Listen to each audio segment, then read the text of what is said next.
Ok. Então vamos lá para o segundo período agora, gente. Primeira coisa, a nossa Constituição, que foi promulgada e publicada no dia 5 de agosto. 5 de agosto. Ou foi 5 de outubro? Vou ver aqui na internet. De 1988, quando falo promulgada é porque ela não foi outorgada. Ela passou a ter uma força supra-legal. Ou seja, é uma norma que se sobrepõe sobre as demais normas. E essa supralegalidade dela é reconhecida, então, que é uma norma que tem validade. Tem validade por quê? Porque foi criada pelo poder constituinte originário. Quando a gente fala, até para a gente... Só um segundinho. A gente memorizar um pouquinho dos pontos do início da aula passada, né, que eu pedi para vocês anotarem no caderno. Por que, então, que nossa Constituição tem validade? Porque é elaborada pelo poder constituinte originário. Essa Constituição, ela não se submeteu a um novo poder constituinte posterior a ela. Um novo poder constituinte originário posterior a ela. Quero dizer para vocês que a nossa Constituição de 1988, ela ainda está vigente. Vocês estão me escutando bem? Eu estou com outro fonezinho aqui, microfonezinho, só para poder escutar vocês.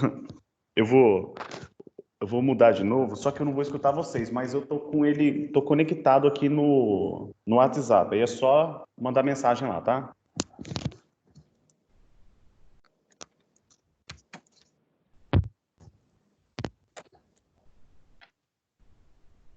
Ok, agora? Melhorou? Tá bom. Nossa Constituição, ela tem validade, foi criada pelo Poder Constituinte originário. A nossa Constituição, ela ainda está em vigência, não teve um Poder Constituinte originário posterior ao de 88. A nossa Constituição tem eficácia técnica, a nossa Constituição tem eficácia jurídica, tem também a eficácia social dentre a maioria de todos os seus artigos, incisos, parágrafos, alíneas, tá? Problema?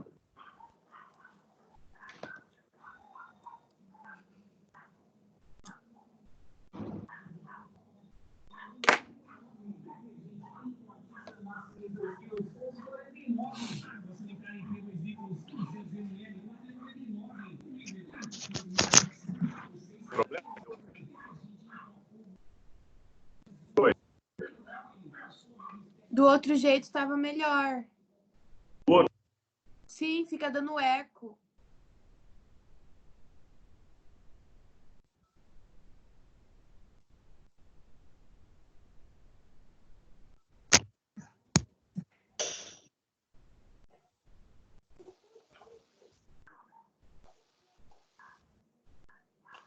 Desse aqui? Agora melhorou. Agora melhorou, é. Então tá bom. Então vamos com esse daqui, então. E esse aqui, para falar a verdade, para mim também é bom porque eu escuto vocês. O outro eu não consigo nem escutar. Então, continuando. A gente já viu que a nossa Constituição, ela deve ser vista como um documento que tem validade, que tem vigência, que tem eficácia e que tem normas de aplicabilidade plena, contida e limitada. Uma norma, ou ela será de eficácia plena, ou ela será de eficácia contida, ou ela será de eficácia limitada. Mas nós temos mais de 250 artigos na Constituição, a gente vai encontrar dentro dela normas de eficácia plena, ora uma norma de eficácia contida, outra de eficácia limitada, sendo certo que no final da aula a gente viu que a norma de eficácia limitada, ela pode ser de conteúdo programático, um plano de governo, uma política pública, que quem faz isso é o chefe do Poder Executivo da União, do Estado ou do município, e tem do Distrito Federal também, ou vai ser de princípio institutivo, justamente dentro da organização dos estados, né? Pensando mesmo como de instituição. Bom, terminamos de falar a respeito desses pontos, e o que eu quero falar para vocês é que no exame da ordem de vocês provavelmente vai cair uma pergunta a respeito desse assunto. Então, dentro do direito constitucional, que uma pergunta a respeito desse tema é provável que caia no exame da ordem dos advogados do Brasil, que caia em concurso público que vocês vierem a fazer, é muito provável. Então, releiam o material, estudem mesmo, é um assunto muito interessante, esse que a gente falou na aula no primeiro período, tá bom? E a gente vai dar continuidade, então, no plano de ensino, e o ponto que nós vamos tratar agora vai ser justamente o da diferenciação entre Estado, entre governo, entre, quando eu falo a palavra Estado federativo, quando eu falo Estado republicano, quando eu falo em sistema presidencialista, são pontos que a doutrina trata de forma diferenciada. Então é isso que a gente vai estudar a partir de agora, nesse segundo período. Mas quanto a essa questão que eu falei para vocês e fiquei repetindo, alguém tem alguma dúvida a respeito disso, de validade, de vigência, de eficácia? Querem tirar alguma dúvida, já que a gente está começando o segundo período agora? Então eu vou dar continuidade. Professor, eu queria perguntar a diferença de ortogada e promulgada, porque eu pesquisei aqui, a Constituição de 88, ela foi promulgada em 5 de outubro de 1988, mas não fala em nenhum momento se ela foi ortogada. Otorgada, né? Tá, obrigado pela pergunta. Então, uma Constituição, ou ela é promulgada pelo Poder Constituinte originário, ou ela é outorgada pelo Poder Constituinte originário. Então, quando nós temos um imperador, o imperador, ele não escuta o povo para impor uma Constituição, para falar para o povo, essa é a nossa Constituição. O imperador, ele impõe, ele outorga. Quando a gente fala a palavra outorgar, é que está sendo imposto, está sendo colocado sem a escuta da outra pessoa. E na forma de brincar, que não tem um jeito mais fácil de a gente aprender do que a gente pegar algo que é corriqueiro. Então, dentro daquela materiazinha da Edilene, né, que a gente vai falar, quem que hoje em dia, amor, eu vou pescar. O marido não pergunta mais, amor, estou indo pescar, né? Ou melhor, o marido não manda mais, ó, amor, eu estou indo pescar. Estou indo pescar. Não, ele fala assim, amor, eu posso ir pescar hoje? Outorgado seria assim, eu vou pescar, amor. Não, não. Hoje em dia você escuta. Qual que é a diferença entre outorgada e promulgada? Na outorgada é uma imposição, é uma ordem, é algo imposto. Quando a gente fala em promulgado, o povo é escutado. Então, a Constituição de 88 é uma Constituição dogmática, ela não é histórica. Em 1988, os seus dogmas, como você bem relembrou ali, dia 5 de outubro de 88, o que o povo entendia como importante, quais eram os dogmas da nossa sociedade, esses dogmas foram positivados em um documento único, rígido, que tratava dos direitos individuais, dos direitos sociais, da separação dos poderes, da forma de aquisição e de exercício do poder. Tudo bem. As mulheres foram escutadas, os homens foram escutados, os profissionais liberais foram escutados, os juízes foram escutados, os comerciantes foram escutados, os índios foram escutados, etc. O povo foi escutado. Então, essa Constituição foi promulgada porque houve a aquiescência do povo. O poder constituinte originário, a Assembleia Constituinte originária, ela foi formada por representantes do povo. Então, isso é diferente de falar de outorgada. Outorgada é, pegando aqui o exemplo que eu falei, é quando o imperador, ele impõe. E até para quem se lembra, ou até para quem às vezes não prestou atenção, mas eu vou repetir, tem aquela classificação de Constituição cesarista. A cesarista, a maioria da doutrina diz que ela é uma Constituição outorgada. Só que ela ludibria, ela fantasia-se de uma Constituição promulgada. O que seria a Constituição cesarista? é aquela que o líder, ele cria a Constituição, ele, entre aspas, está outorgando, impondo a Constituição, só que ele fala assim, povo, eu quero que vocês escolham, vamos aceitar essa Constituição ou não? Vamos às urnas para vocês falarem se vocês aceitam ou não aceitam a Constituição. Só que o líder, ele já ciente do seu poder dentro daquele Estado, ele já sabia que aquela Constituição seria aceita. Então, na verdade, como ele criou e outorgou essa Constituição, apenas está criando um mecanismo para aparentar ser uma Constituição promulgada. E eu citei até dentro da sala de aula, falando justamente daquele líder da Coreia do Norte, em que ele escolhe até o corte de cabelo dos homens daquele país, etc. É uma pessoa que, quando os parentes próximos dele recentemente faleceram, todos iam à rua praticamente sendo obrigados a chorar pela morte de um ente querido da família real. Bom, mas só voltando, a Constituição, quando ela é imposta sem o povo ser escutado, é uma Constituição outorgada. E quando o povo é escutado, é uma Constituição promulgada. E as constituições do Brasil, todas elas podem ser classificadas dentro da classificação, ora, por exemplo, uma outorgada, exemplo de 1824. E quando a gente fala da Constituição de 88, nós falamos de uma Constituição promulgada. Então dá para a gente fazer essas diferenciações. Tá bom? Mais alguma coisa, gente? Alguma pergunta? Então vamos dar sequência então agora. E nós vamos falar a respeito agora na unidade 2, seção 2.2, tá?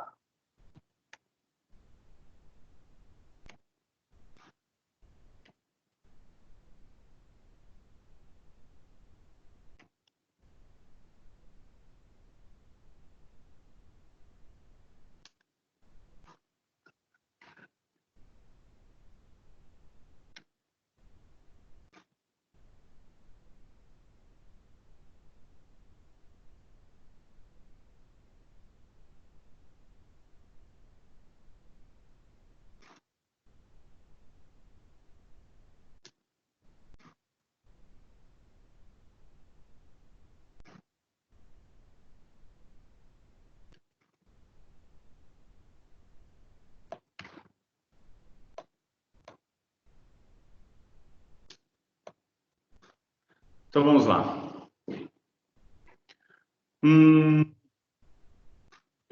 Vamos começar.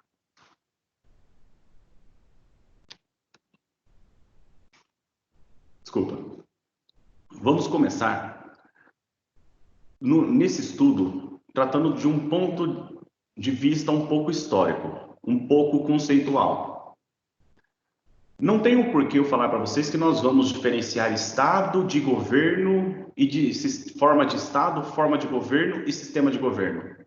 Basicamente, na aula de hoje é isso que vocês vão aprender. Então, prestem atenção. O que vocês vão aprender nesse segundo período? O que é uma forma de estado?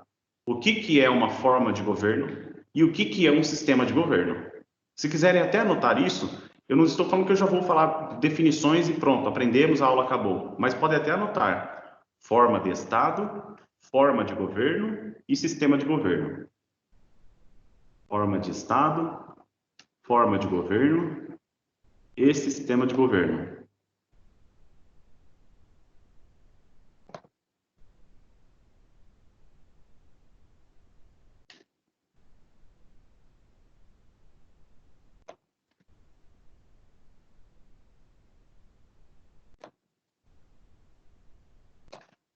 Forma de Estado, forma de governo e sistema de governo.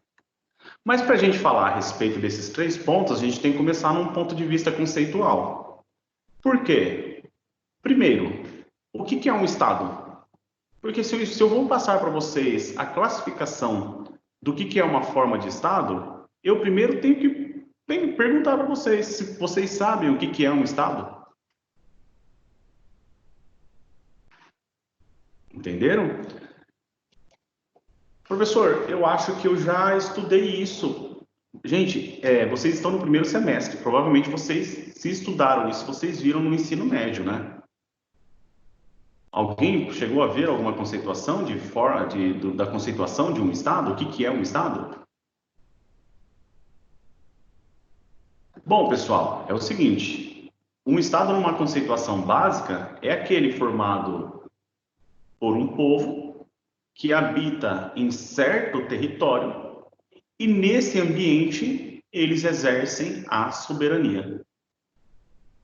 Então, de forma bem singela, só para vocês saberem o que que é o Estado.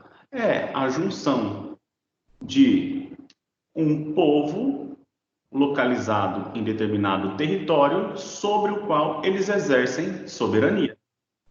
O que que quer dizer que eles exercem soberania? Naquele Estado, vai haver a delimitação política e administrativa conforme nós temos aqui no Brasil. Por mais que nós não tenhamos uma equipe bélica como os Estados Unidos da América, nós temos a nossa soberania. Se os Estados Unidos da América falam assim, eu quero a floresta amazônica para mim, o Brasil vai falar assim, não, eu não vou conceder a floresta para você. A floresta está no território brasileiro e essa floresta é minha. E aí chega o chefe dos Estados Unidos fala assim, então eu declaro a guerra, estou declarando que estamos em guerra um país contra o outro. E o Brasil fala assim, estamos em guerra então. Por quê? Porque eu vou defender a soberania aqui nesse território, quem manda sou eu. Não vou admitir que outro Estado dite regras sobre o meu Estado. Então vejam, o povo brasileiro que tem o poder, que escolhe exercer diretamente ou por meio de seus representantes, o povo brasileiro tem essa soberania. E os representantes exercem essa soberania, no caso, o chefe do Poder Executivo da União, que é o presidente da República. Tá bom? Então, tá bom. Então, já sabemos o que é o Estado, aí vamos lá. Conforme a conceituação, Estado é a junção de povo, território, mais soberania. Bacana. Tá bom. E o que é povo? Tá vendo? O direito, ele acaba... Tudo que você vai comentar, você vai colocar numa peça processual, você vai ler num questionário, num concurso público, exame da ordem, você tem que saber o que está na pergunta. Para você responder corretamente, você tem que entender o que está na pergunta. Então, a gente vai falar de classificação de forma de Estado. Primeiro, eu não sei o que é um Estado, então a gente já viu o que é um Estado. Dentro da conceituação de Estado, tem a questão de povo. O que é povo? Aí eu vou fazer uma pergunta para vocês. O Brasil, Estado carnavalesco que somos, recebe milhões e milhões e milhões e milhões de pessoas, turistas. Durante o ano, vamos dar destaque no nosso carnaval, né? Imagine, então, que um alemão, ele veio para o carnaval do Rio de Janeiro, e esse alemão no carnaval do Rio de Janeiro ficou uma semana em um hotel Copacabana Palace, lá no Rio de Janeiro. E terminadas as férias, ele voltou para o seu domicílio lá na Alemanha. Pergunto eu para vocês, esse alemão, ele pertence ao povo brasileiro? Não. Não. Vou fazer uma outra pergunta. Um irlandês, uma irlandesa,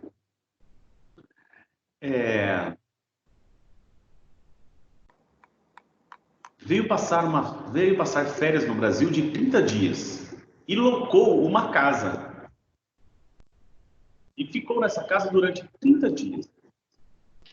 Pergunto eu, ela lá, com um contrato de locação, pelo prazo de 30 dias. Ela, por um acaso, pertence ao povo brasileiro? Acho que não. Atenção, também não. Atenção, gente. Nós temos algumas conceituações que devem ser diferenciadas agora. Nós temos que entender o que significa povo, o que significa nação e o que significa população. São termos diferenciados. Então já anotem aí. Anotem, por favor.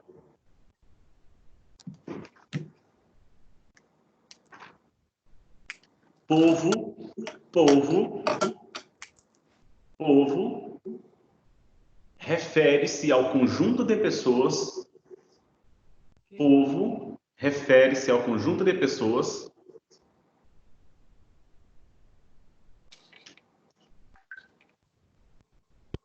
que vivem em determinado território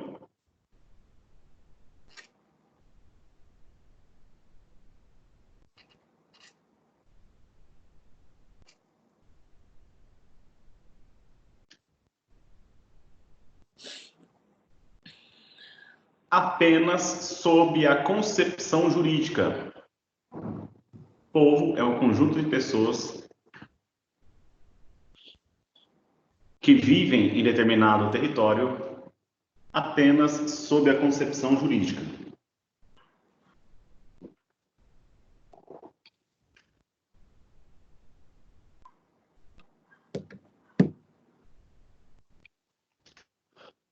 Ponto e vírgula na linha de baixo. Nação. Nação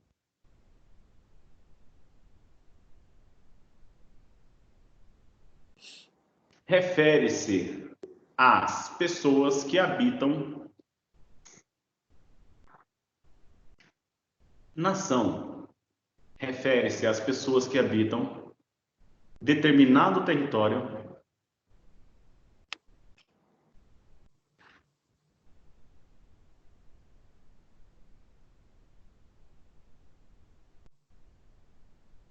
pessoas que habitam determinado território, vírgula, compartilhando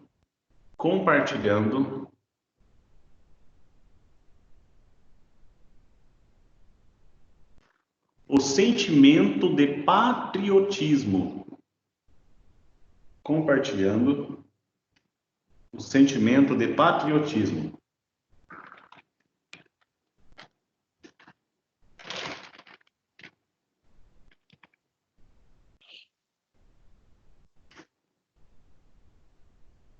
Vírgula, de pertencimento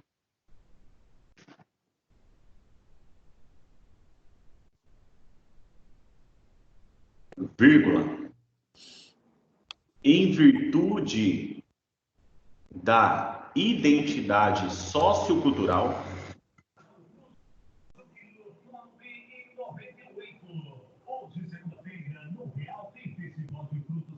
em virtude da identidade sociocultural que compartilham. Em virtude da identidade sociocultural que compartilham.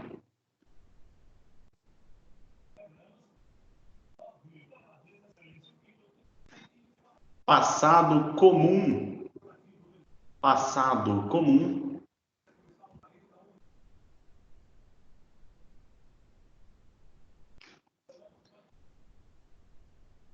E traços distintivos de outras nações. E traços distintivos de outras nações.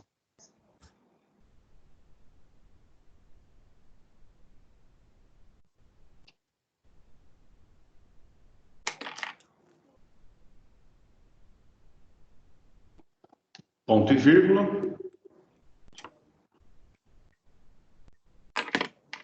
Na linha de baixo, população.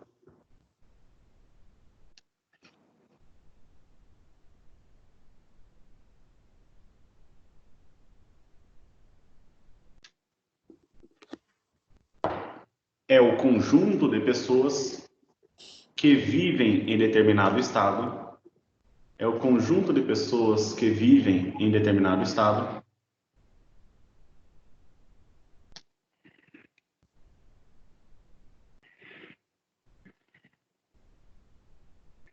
É o conjunto de pessoas que vivem em determinado estado.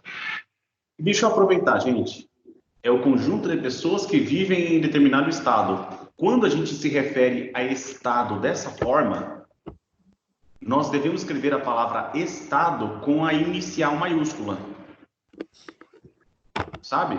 Quando eu estou me referindo a um estado, como se fosse, entre aspas, um país, eu devo escrever a palavra estado não em letra minúscula, mais inicial da letra maiúscula, com E maiúsculo, tá bom? Determinado estado e que se submetem a uma ordem e que se submetem a uma ordem e que se submetem a uma ordem coercitiva relativamente centralizada e que se submetem a uma ordem coercitiva relativamente centralizada.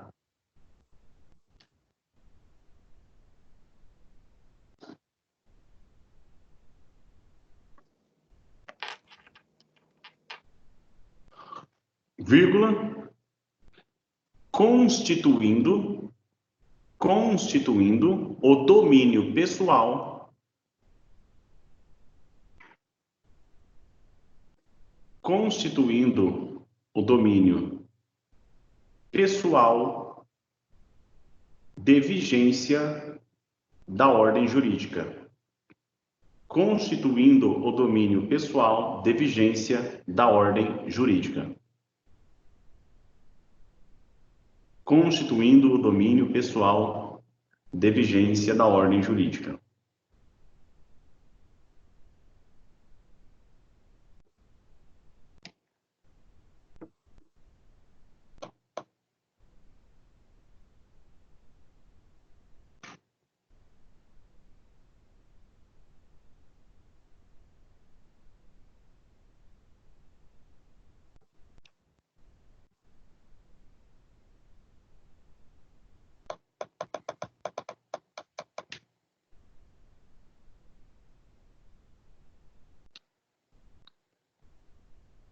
Sabe quando chega o IBGE e fala assim, no Brasil nós temos tantos milhões de desempregados. Quem que eles estão pegando nessa classificação? A nação, o povo ou a população?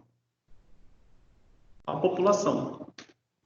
O IBGE, quando vai fazer os seus cálculos, ele faz com base na população brasileira. Como assim a população brasileira? É isso aí, quem que está com domicílio no Brasil aqui? Você está morando em que lugar? Você é natural de onde, etc. Sabe? Pode ser que um norte-americano, no exemplo que eu passo, ele tenha vindo aqui para o Mato Grosso, representando a empresa Pioneer, e esteja aqui durante 6 meses. Ele não é brasileiro, não vai se naturalizar um brasileiro, só que ele está morando aqui. E a hora que chega alguém lá para fazer a pergunta para ele se ele é empregado ou desempregado, I know, não consegue nem falar direito a língua portuguesa, por mais que eles aprendem super rápido, viu? E ele vai falar assim que, empregado, sim, empregado. Aí vai lá colocar aqui que é população. Por quê? Porque ele está no território brasileiro, ele é considerado como um membro da população brasileira. É nessa forma de dizer, tá, pessoal? Mas vamos lá. Falamos da conceituação, então, para falar da classificação das formas de Estado, primeiro a gente precisa entender o que é Estado, sabendo que para compor um Estado precisamos desses 3 requisitos, e já vimos, então, pelo menos a diferenciação aqui, nesse primeiro momento, entre povo, entre nação e entre população. Dando continuidade, nós não vamos nos aguçar muito na questão do território. Por quê? Vocês vão estudar em direito penal o que eu poderia considerar como território brasileiro. O professor de direito penal, talvez até a professora Edilene venha comentar um pouco com vocês a respeito do... Quando a gente fala do mar aberto. Eu fui à praia. Tá bom, aquilo é território brasileiro? Na praia, eu fui lá, fui em Salvador. Até quantos quilômetros mar adentro que eu vou considerar que é um território brasileiro? Eu vou considerar o período de maré baixa ou de maré alta?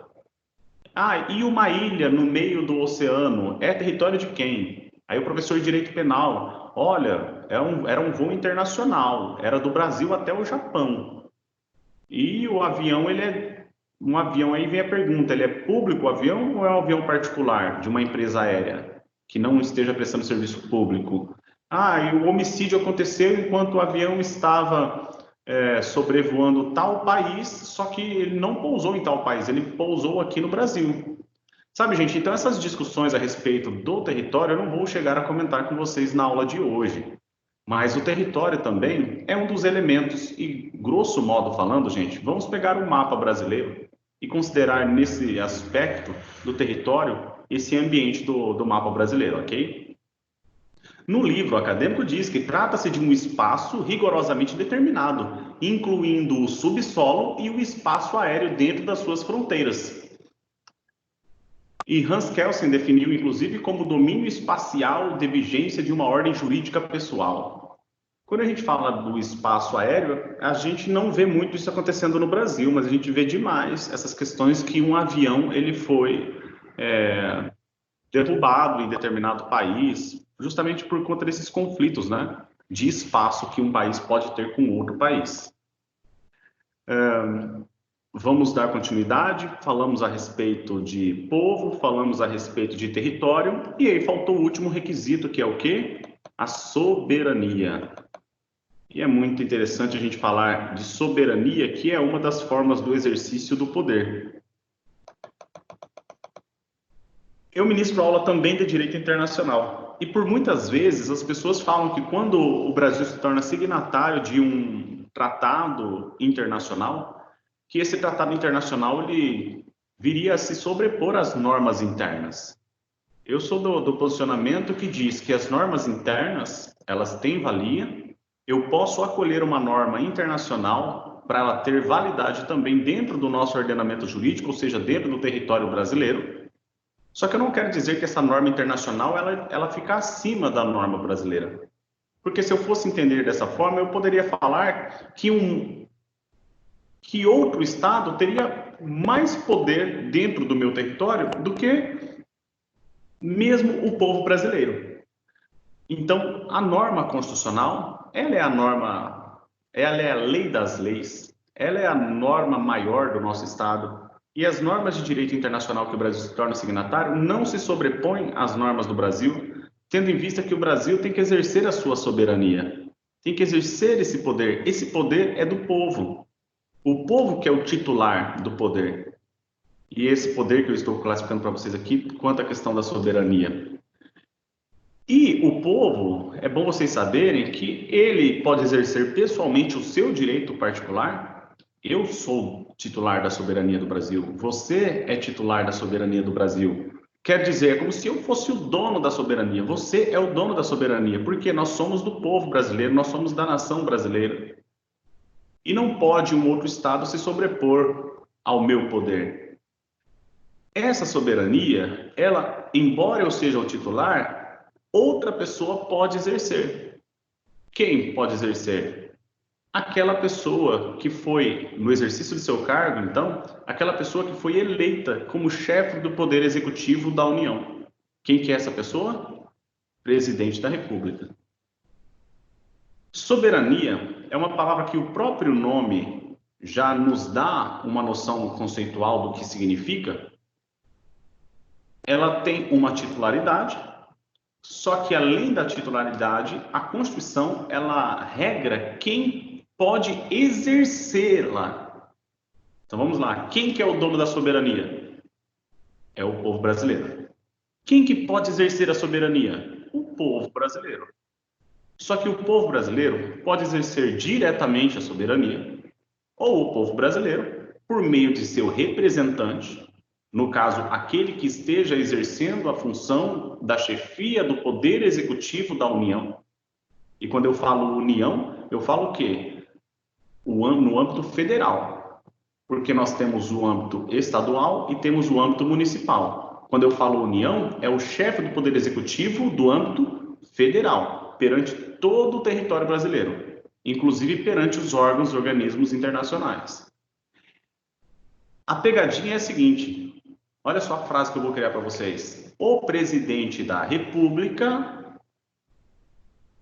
é o dono da soberania nacional. Então, fala assim, dentre os titulares, dentre os membros do Poder Legislativo, Executivo e Judiciário, quem tem soberania é o presidente. Essa frase é uma frase falsa. Vou repetir. Falando dos membros do Congresso Nacional, ou seja, Poder Legislativo, falando dos ministros do STF e falando do presidente da República, o que tem soberania é o presidente da República. Não é a afirmação verdadeira. Por quê? Porque quem tem a soberania é o povo, é a nação.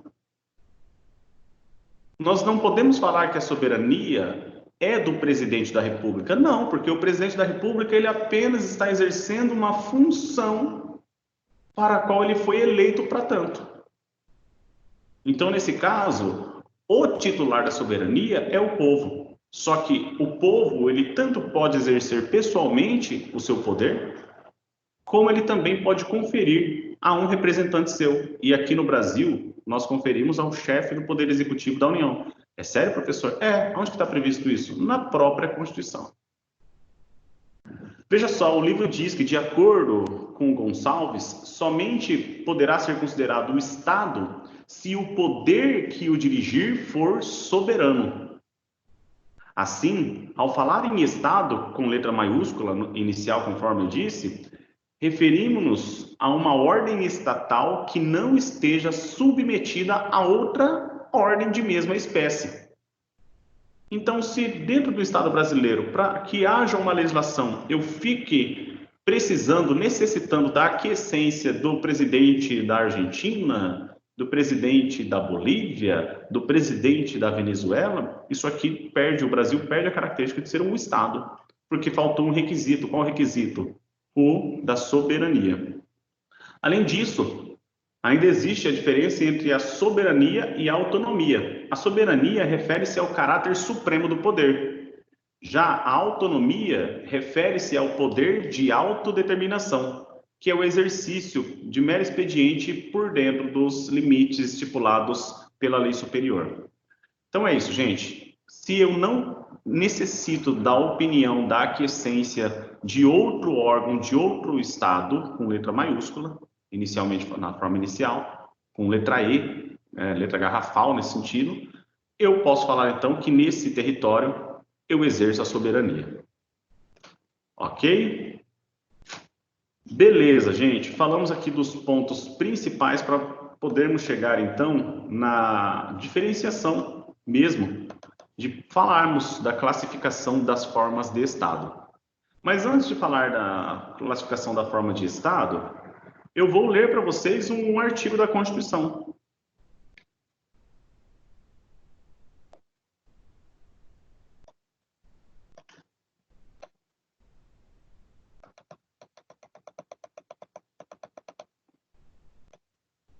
Olha só.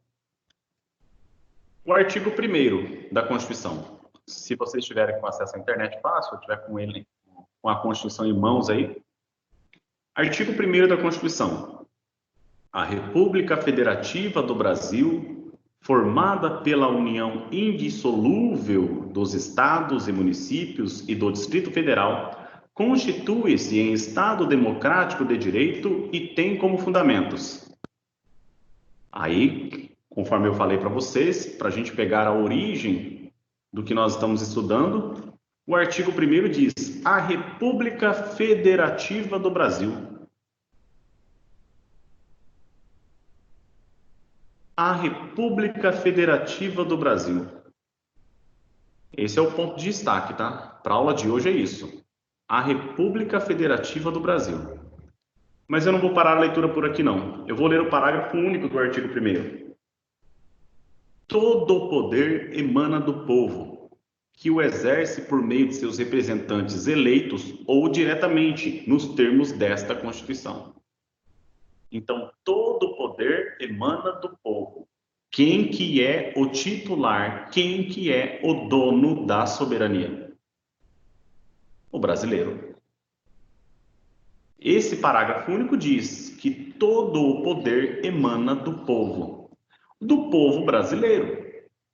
Quer dizer o quê? Que o povo brasileiro, seguindo as normas, as regras, a técnica constitucional, Ele que vai determinar o que é bom para o nosso Estado e o que não é bom para o nosso Estado.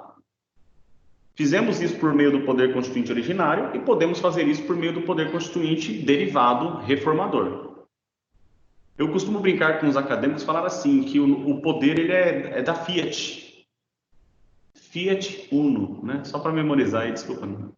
Fiat Uno. Sem graça, né? Tá certo.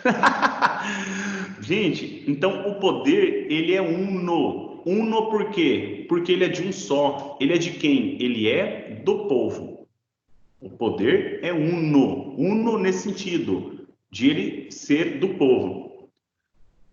Ok?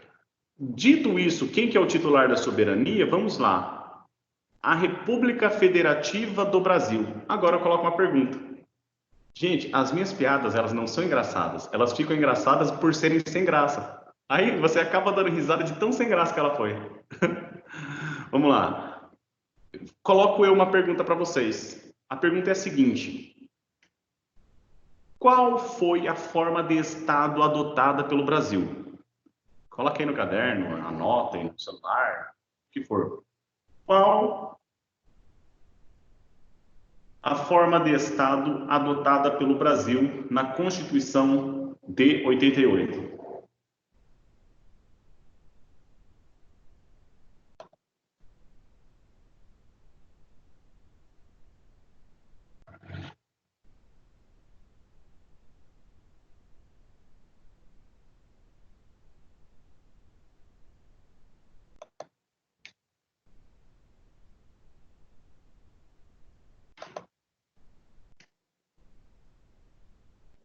É esse que está no primeiro parágrafo? No artigo 1º da Constituição? Eu me referi a ele quanto à palavra República Federativa, porque está escrito no artigo 1º caput. Aí a pergunta que eu fiz, qual foi a forma de Estado acolhida pelo Brasil na Constituição de 88? É Estado democrático? Então, aí chegou o momento de a gente falar um pouquinho a respeito disso.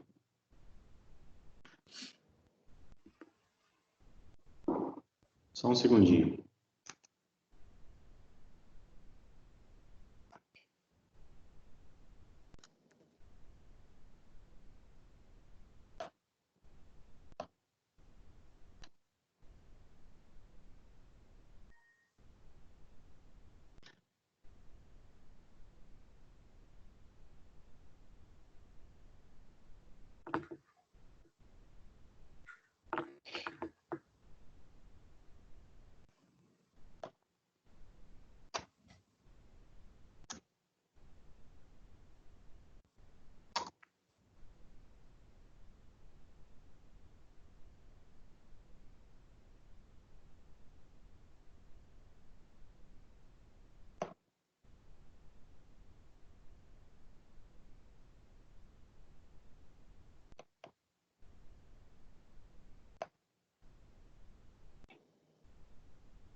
Estou tentando achar aqui achei. no. Eu estou tentando achar aqui no Tem livro, no aham. livro. É, sim, sim.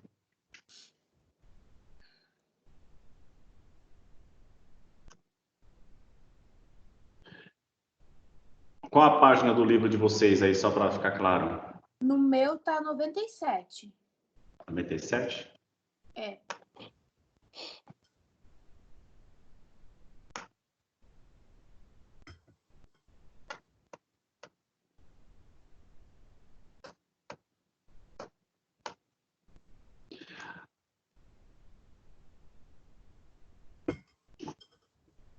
Bom, então beleza. Para quem está aí assistindo, a partir da página 87, é o seguinte: formas de Estado. Forma de Estado que, inclusive, é colocado pelo próprio livro, que ele segue a doutrina clássica: Estado unitário, Estado federal,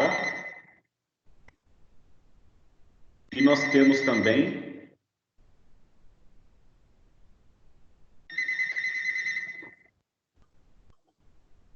Estou tentando ver no livro se acharia fácil aqui, mas não acha. não temos apenas a modalidade de federação, nós temos também a modalidade de confederação. Então, vejam, para vocês colocarem aí no caderno, coloquem Estado unitário, coloquem na linha de baixo federação e mais abaixo ainda coloque a confederação.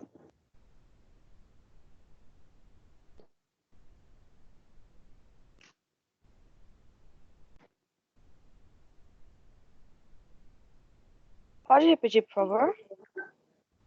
Federação, desculpa, Estado unitário, Uhum. Estado federado, que é a federação, né? Estado federado, e Estado confederado.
Dentro do artigo 1º, gente, da Constituição, a gente já tem a resposta do que o Brasil é. Dentro do artigo 1º fala assim, a República Federativa do Brasil. A República Federativa do Brasil. Olha só, quer dizer o quê? Que o Brasil é um estado de federação. A República Federativa do Brasil. Quer dizer, então, que o Brasil não é uma confederação. A República Federativa do Brasil. O Estado brasileiro é um Estado federado. E o Estado brasileiro, sendo federado, ele não é, por consequência, confederado. Qual que é a diferença básica que nós podemos ter aqui no Brasil como uma federação de um Estado que seja confederado? É uma palavra estranha, mas um Estado confederado, ele admite a secessão. O Estado federado, ele não admite a secessão. Basicamente, é isso que vocês vão memorizar. O Estado federado não admite a secessão. Já o Estado confederado admite a secessão. E secessão se escreve como S-C-2-S.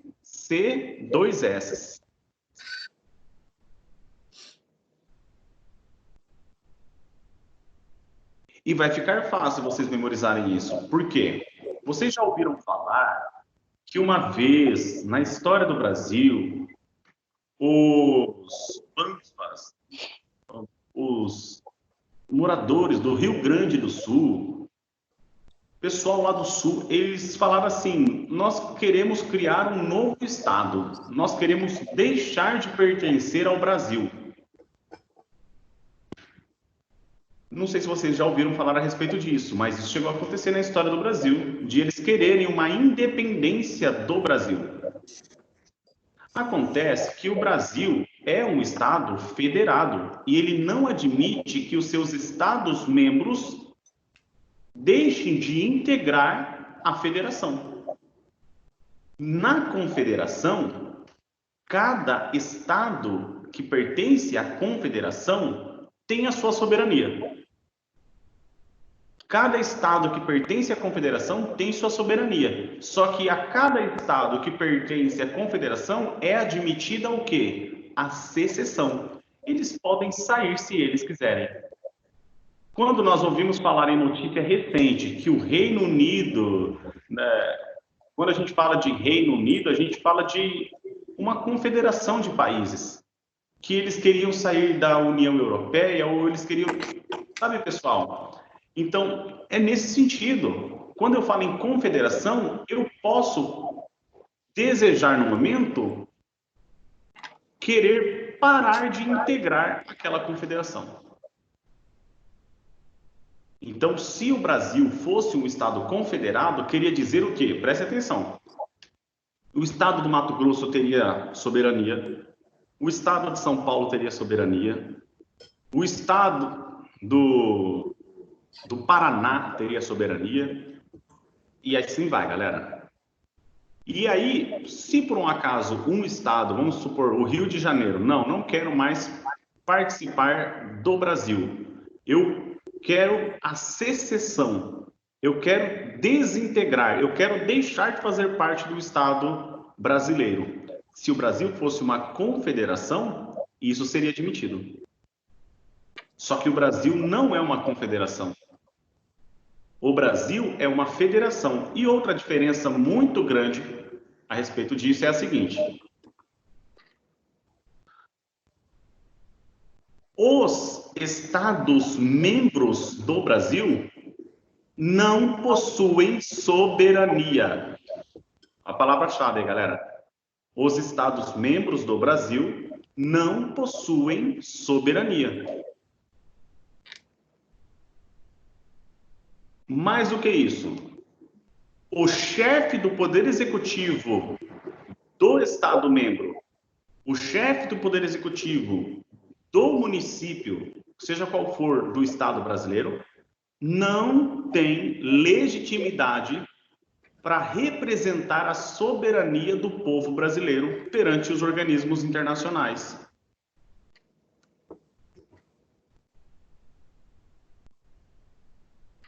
O senhor pode repetir, por favor, professor?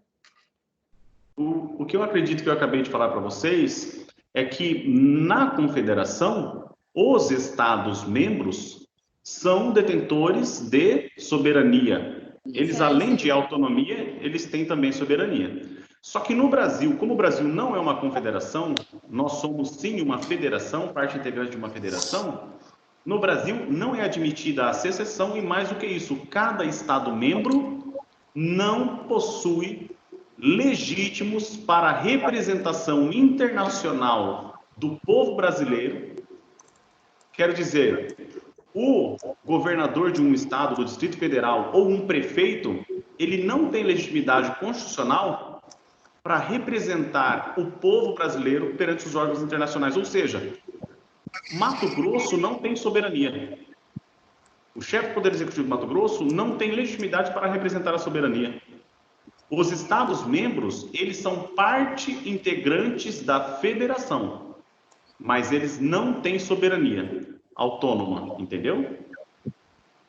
Eu só reconheço soberania do povo brasileiro e eu não vou subdividir o exercício da soberania. O único que tem legitimidade para representar o povo brasileiro é o chefe do Poder Executivo da União. Por quê? Porque os Estados-membros e os municípios não têm soberania autônoma. Se eles tivessem soberania, eles teriam um território próprio, eles teriam um povo próprio e o exercício da soberania. O que ia acontecer, gente? Um dia o professor de direito penal vai ensinar para vocês. Existe um crime no Brasil que ele existe apenas na forma tentada? Olha que coisa louca. O que é isso? Significa dizer... É uma coisa muito louca mesmo. No Brasil, ele pode perguntar, existe um crime que não existe a forma consumada, existe apenas a forma tentada? Olha que coisa. Como assim um crime ser apenas na forma tentada e não existir na forma consumada? Esse crime é justamente crime de tentativa de secessão. É o crime de tentativa de secessão. Secessão Se você concretizou, é porque você já tem soberania. É porque você já tem um território próprio. É porque você já tem povo próprio. Se você tem soberania própria, como que você está praticando um crime? Sendo que é soberania própria, não é a do outro Estado. Então, uma vez consumada a secessão, ela não pode ser qualificada como um crime, porque vai ter autonomia própria, vai ter soberania Oi, quem própria, fala? quer dizer, vai ter Oi, território e é que povo tá falando a próprio. Zilda, você que me ligou? Então, a Ô, única gente, coisa... quem tá falando no telefone aí Eu vou com dar o uma microfone olhadinha, porque eu tô ligado? em uma outra ligação de áudio, por isso que eu não pude atender. Tá bom? Deve desligar o microfone. Então tá bom, beleza. Obrigada, Né? Kátia. Não tá ouvindo. Hashtag fica a dica, hashtag... Hein, pessoal? Às vezes é só desabilitar o áudio aí, tá? Bom, gente, continuando. Então, eu só exemplifiquei para vocês aí que a tentativa de secessão é um fato típico. Você não... É crime no Brasil. Você incentivar, você propagar, você militar para o sentido de algum Estado-membro do Brasil passar a ter soberania. Isso é um crime. E esse crime ele é previsto apenas na forma tentada. Isso ainda é tema da minha aula, mas é só para mostrar para vocês o que seria, então, a secessão. Tá bom? Eu peço só um segundinho aqui, que está acabando a bateria, eu tenho que colocar o computador para carregar. Só um segundinho.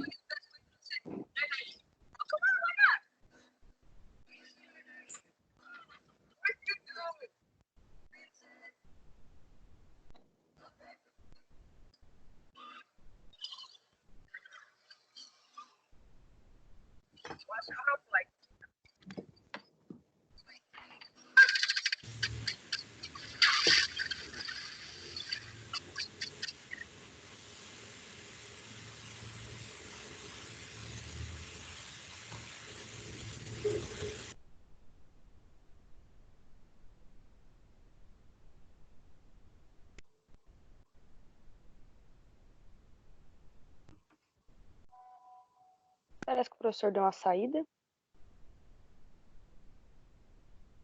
Eu só tinha cortado o áudio só.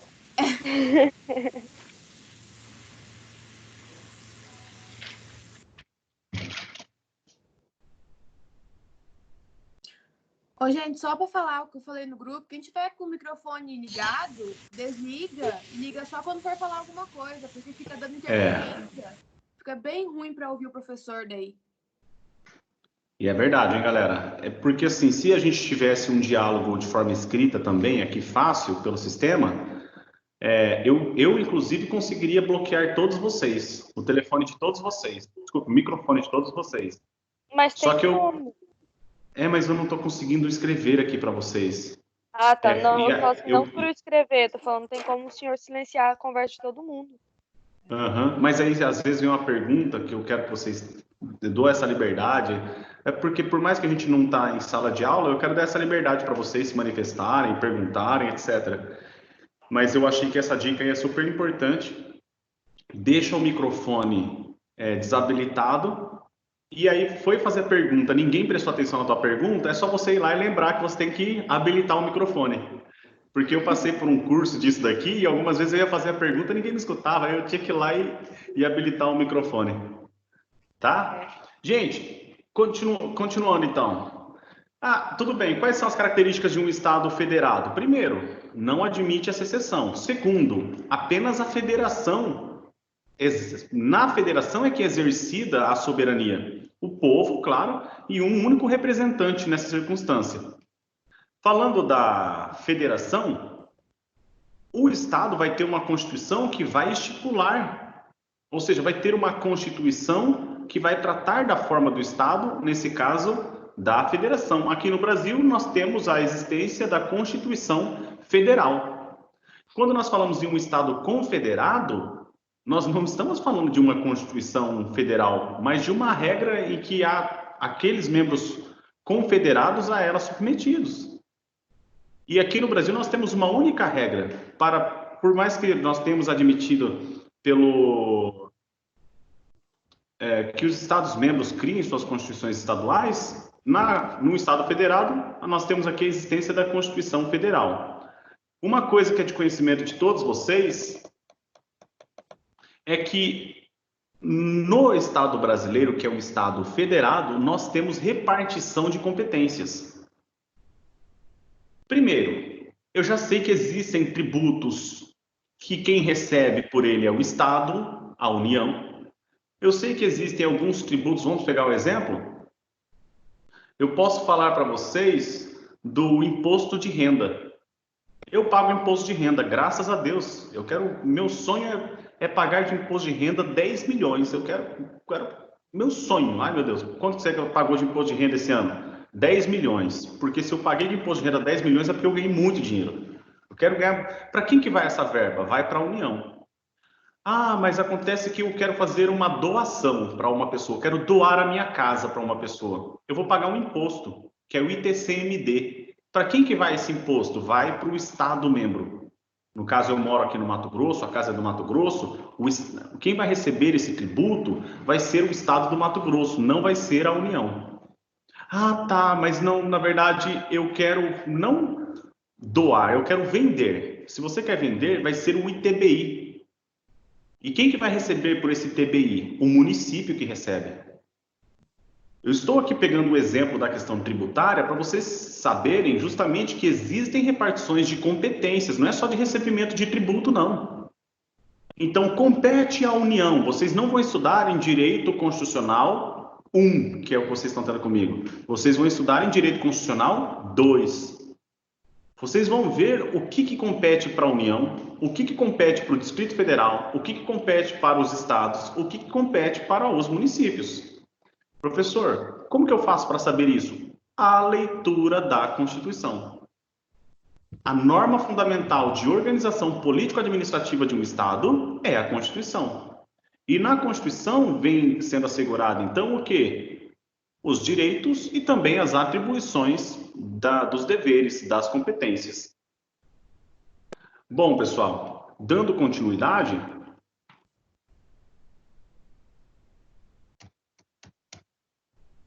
tem aqui algumas observações, até colocadas mesmo no livro acadêmico, quanto à participação dos estados.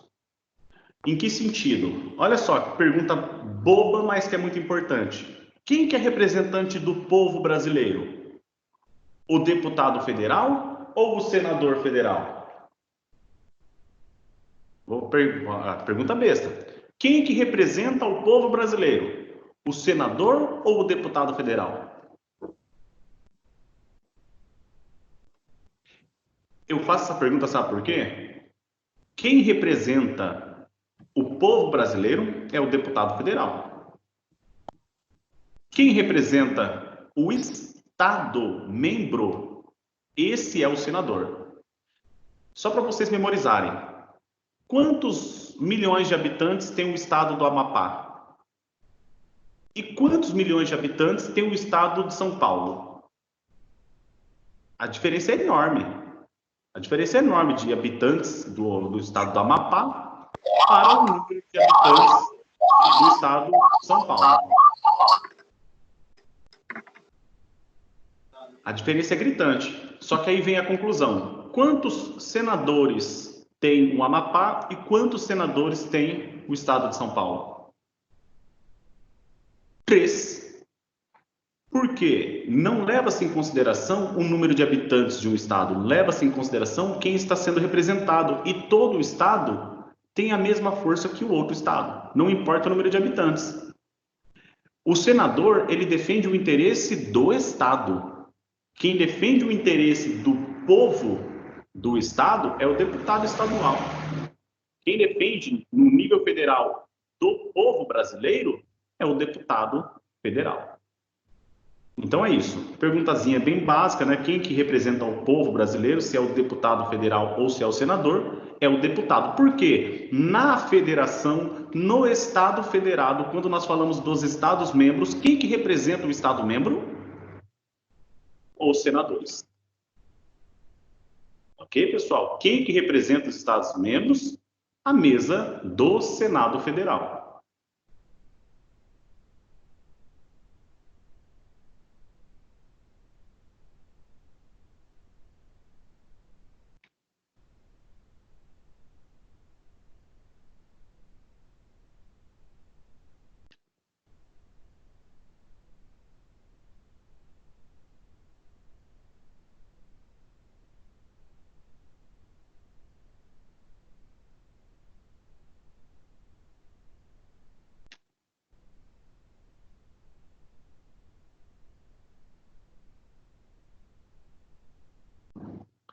Dando continuidade. Professor, tem previsão na nossa Constituição de que o Estado membro, por exemplo, o Estado do Mato Grosso, ele deve prestar contas para a União do dinheiro que ele está arrecadando ali com imposto, etc. E se por um acaso o Estado membro não ficar investindo o mínimo na educação, o mínimo na saúde, não ficar prestando contas para a federação, para a União, o que vai acontecer, professor? A intervenção federal. Então, vejam só, se o Estado membro não possui soberania, ponto. Não se discute. Quem que possui soberania? O povo. Todo poder emana do povo. Quem que exerce a soberania? Quem tem legitimidade é aquele que foi eleito como chefe do Poder Executivo da União, somente. Chefe do Poder Executivo da União. Tá bom. Bom, a federação é aquela que tem o exercício da soberania. O Estado membro não tem o exercício da soberania, mas ocorreu uma possibilidade de organização político-administrativa também pelos Estados membros. Mas se os Estados membros desrespeitarem determinadas previsões taxativas da Constituição, no exemplo que eu passei para vocês, foi a questão de ter que ficar prestando contas para a União do que vem aplicando, do que vem fazendo com o dinheiro arrecadado como tributo. A União vai fazer o quê? Intervenção federal. Vai haver a intervenção federal da União perante o Estado membro. Então, é isso que vocês... Também consta isso no material, tá, pessoal? Também consta isso no material a respeito dessa questão da intervenção federal. Eu passei o artigo para vocês, foi o artigo 34 da Constituição, na aula passada, a nossa última aula. Eu passei para vocês, não foi? Estado de defesa, tal. Estado de sítio, intervenção federal, não foi isso? Foi o artigo 34, artigo 136 e artigo 137 da Constituição Federal. Não sei se vocês chegaram a fazer a leitura disso posteriormente, mas vamos dar uma relida aí. O artigo que está falando é o artigo 34, né, que fala de intervenção federal, não é isso?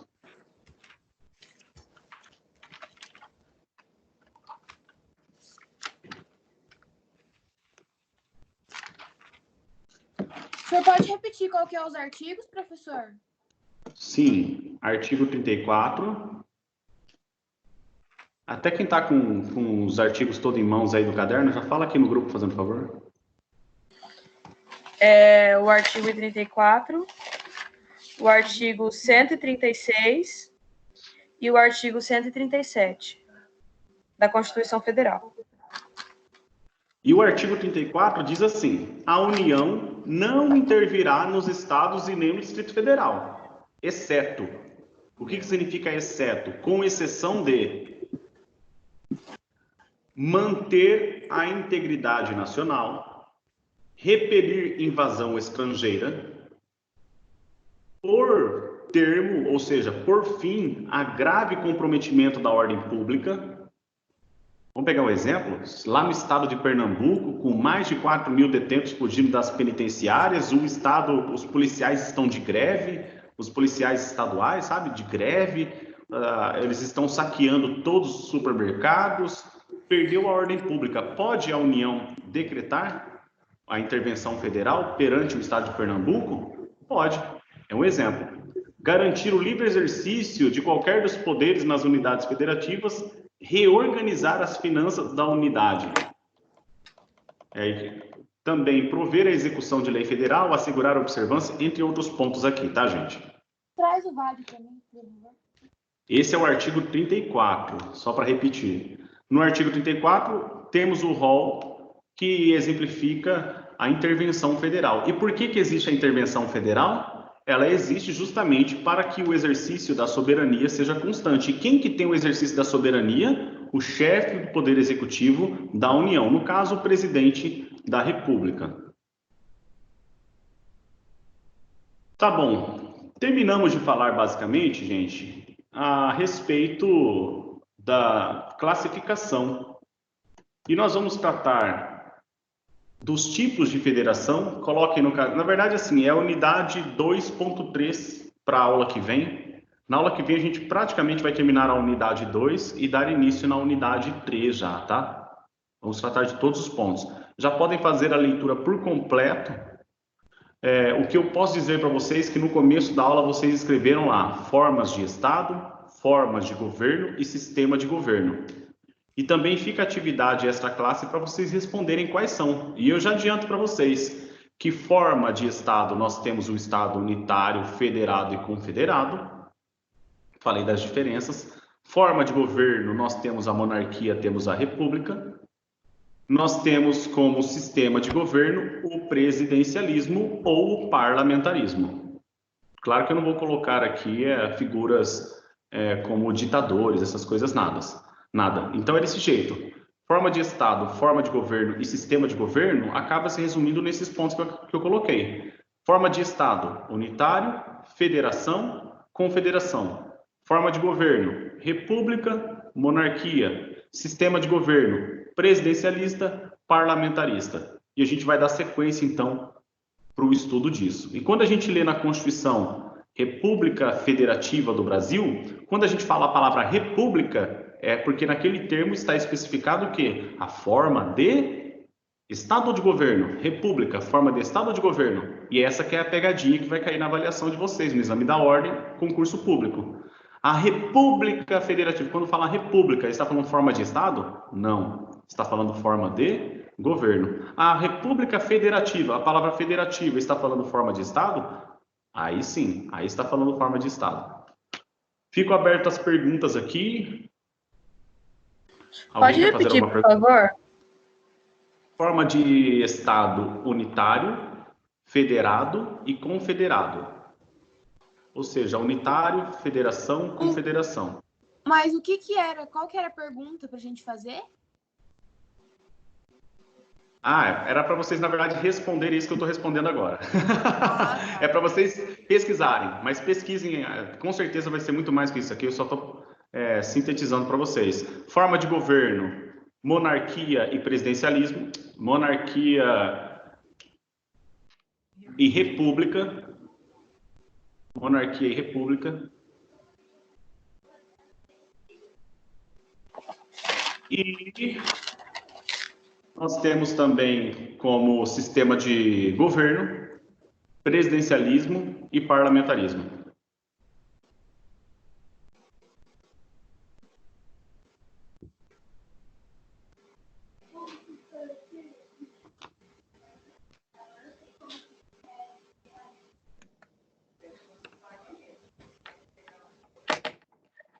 E forma de governo, como que é?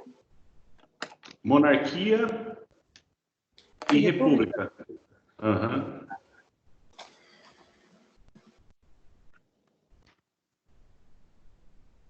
Beleza, gente? Eu vou agendar uma live para eu, depois da primeira semana desse sistema de aula, lá no Instagram, para a gente bater um papo lá. Aí eu vou pegar com todos os acadêmicos que eu ministro aula para a gente dialogar. Aí eu coloco lá no Instagram qual que vai ser a data, que é fazer uma live para a gente ir lá e conversar um pouquinho de como que foi essa semana de aula ao vivo, essas coisas assim, tá? Aí eu espero contar com vocês, eu coloco a data e vou citar para vocês qual vai ser a data que eu vou fazer a live. Se vocês quiserem orientar alguma data também, um dia da semana, aí o final de semana, a gente conversa, tá? Ô, professor, agora que a gente está sem coordenador, como é que a gente vai fazer para ficar sabendo das notícias da faculdade? Eu acho que vocês podem perguntar para mim. Aí, no caso, perguntem para mim. As aulas vão ficar suspensas até o dia 13 mesmo? Por enquanto, é isso, essa informação que a gente tem. Eu só vou parar a gravação, só um segundinho aqui, galera. Fiquem aí.